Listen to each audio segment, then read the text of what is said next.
Hey everyone, welcome back to the shop. We're here in the shop today. We're going to do episode 2 to work on the Brown Bess back here. I'm going to give you a quick view of what I've done so far. Kind of working on one half, so this way I can compare it to the other side. So we're learning as we go, so to speak. And I'll show you some of the crazy tools I purchased as well. Yeah, so I'm hiding out in the shop. A little rainy out today, and I'm gonna take the warm weather while we can. But we're getting March is coming quick, and the weather will change up pretty good. And sun's feeling warm. Well, when it's not cloudy. So yeah, so here let me bring the star to show up front here. It might be easier. So anyway. This is kind of what it looked like on the starboard side, and it started coming around a little bit because I redid this part here, and let's see, so you can see this side.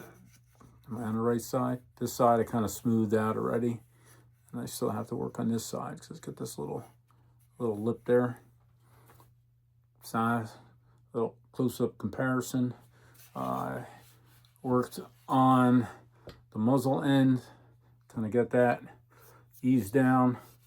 I started working on, there's my other brass piece. So I started working, you can see, you got the forge marks on here. So I started working on this guy a little bit, getting rid of the forge marks, and so do a little filing, a little sanding, and we'll polish her up nice when the time comes. But then I still have to take these 3 off, and then the trigger guard's pretty good shape. Probably just need a little final polishing on that, and swinging around. The butt plate still needs a lot of work. So I've been working on, the wood was a little bit proud of the butt plate. So I don't know if that's focusing. So I've been hitting that up. Well, we'll take you to the tabletop and zoom in and give you a nice look. All right, here, let's turn some lighting on here. Shazam. So I'm working on this little teardrop that was here. Not really happy with that, so I'm still working on that. You can see how rough it looked before. Sanding a little bit around the wrist area. Let's see, maybe you can see this better. So this is smooth out nice. Where's my pointer? This is smooth out nice on this side, so I still have to work on that. And then, let's see, we'll give you a good looking for this here. I'm on my hands. So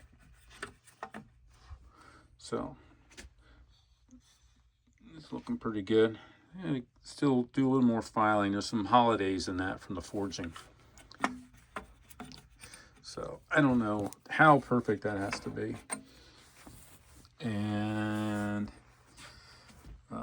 this area, my workspace is a total mess. So I still want to take this down a little bit because this part of the stock you can see here, it sticks up above this. I want to get this shaved down a little bit, sanded down a little bit so this pops a little bit better. And so this has all kind of been brought even with the butt plate. Let's swing it around. Swing it, sister. And so this was like way out here, so I brought that in, trying to kind of keep it equal looking. I started polishing this backing plate up to the lock, and then you can see what I did here. I actually like this side, came out better, but this whole profile is different. It's a lot higher and then drops down. The other side, it's narrow compared to this side. So I don't know, if I got to readjust the point on the other side. and then see. So I still have to, I think my next thing is I'm going to start working on that beaver tail. But this side's pretty good. I got to get in here. There's still some lines in here I want to sand out. But I worked on getting this evened out. You know, this is all pretty good now, except for I'll give it a final sanding right before we're ready to hit it up with some our finish. Let's see. And I kind of have this, you know, this kind of had that little like, bloop, so I kind of eased it in. Something like that. Let's see. Flip her over. You kind of see what that looks like there. Just polishing that a little bit. I have some higher grit sandpaper coming, so I can really get a good polish on that. So I have all these metal cards for scraping. I have files. Let's see, all kinds of different sandpaper. I got some of these little guys, you know, for getting in tight areas. Like that nick there I got to work on. Sandpaper, I was using this guy, but very minimal. But I do have a whole pack of different kinds of size scrapers. I don't know if I needed these or not, but you know, I got them anyway. Let's see, I have tools for I have a bunch of chisels back here. Trying to film this and record this with the GoPro on. So I have the burnisher for redoing the edge on the scrapers, and then basically the scraper just works like this. Let's see, let me get my square one out here. See if we can line this guy up right here. So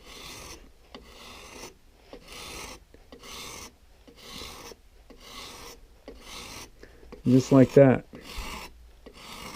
So it takes a little bit more material off than sanding would, but not crazy using a power sander or anything like that. And this is how it would have been done back in the day, because this is reusable. They could just keep sharpening it.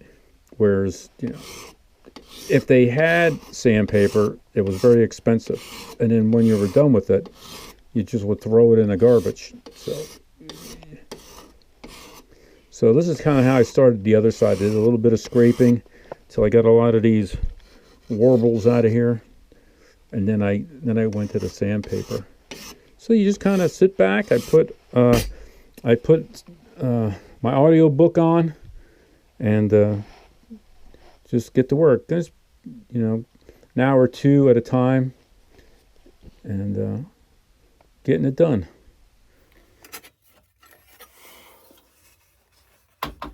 And most of the time, I am sitting in my chair here, and I looked out because this chair has these armrests. Instead of working over the bench, I just have it. See if I can show it to you. All right, I think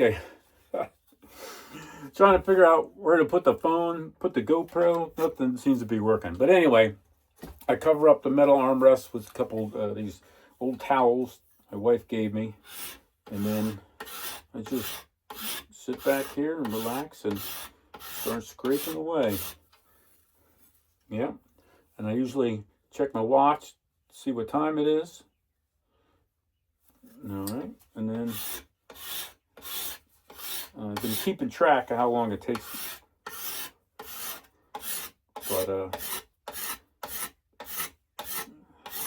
I'm getting into it. If I got to do some little heavier stuff, I mean, you could get in here and use the file like this.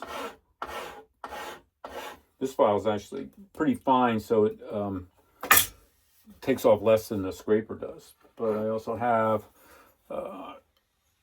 rasp like this has a couple different, it's got the concave, convex, concave.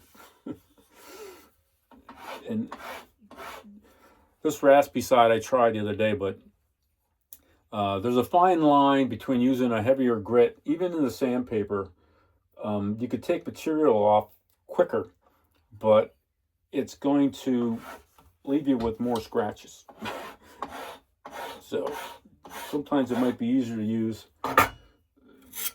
a less aggressive sandpaper and just work at it a little longer.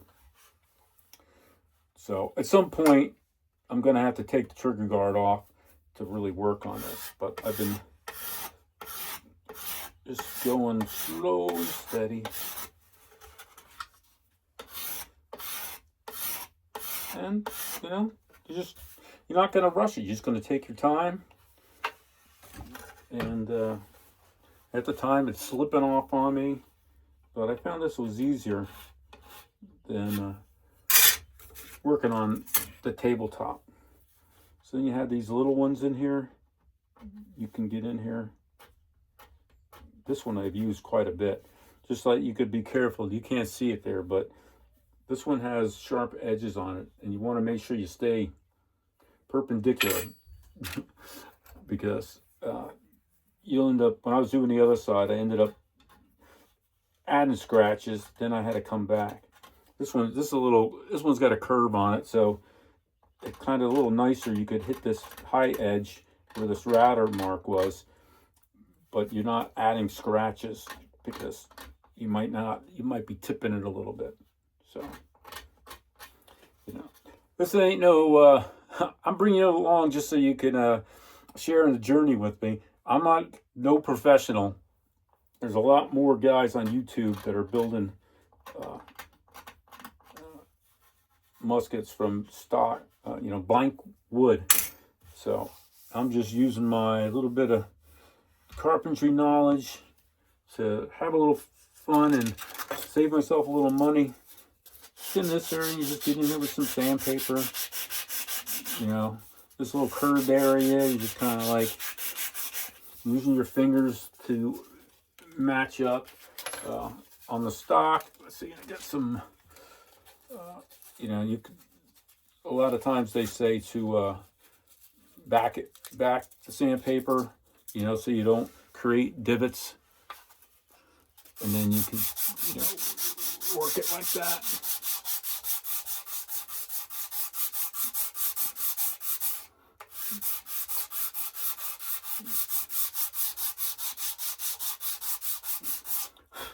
And I think I got like 7 or 8 hours into it already.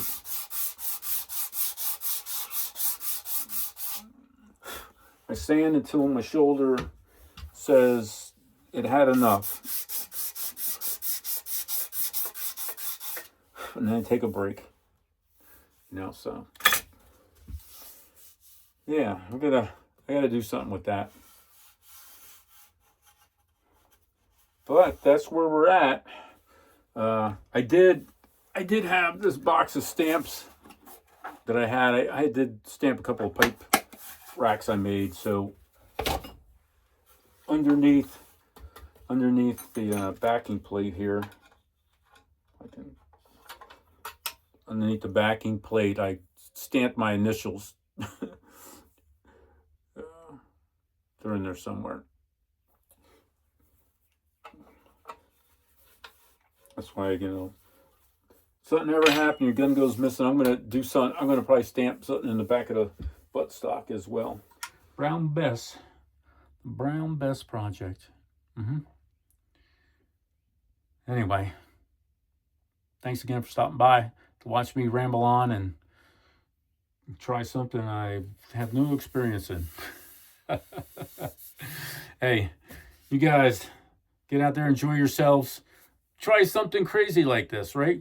Especially when you're getting older. You gotta, sometimes you think you did everything in life, but you haven't. And sometimes you need to just pick a challenge within reason. Like, I'm not going out and doing any downhill skiing, that's for sure. I'm watching the Olympics. I'm not doing no half pipe.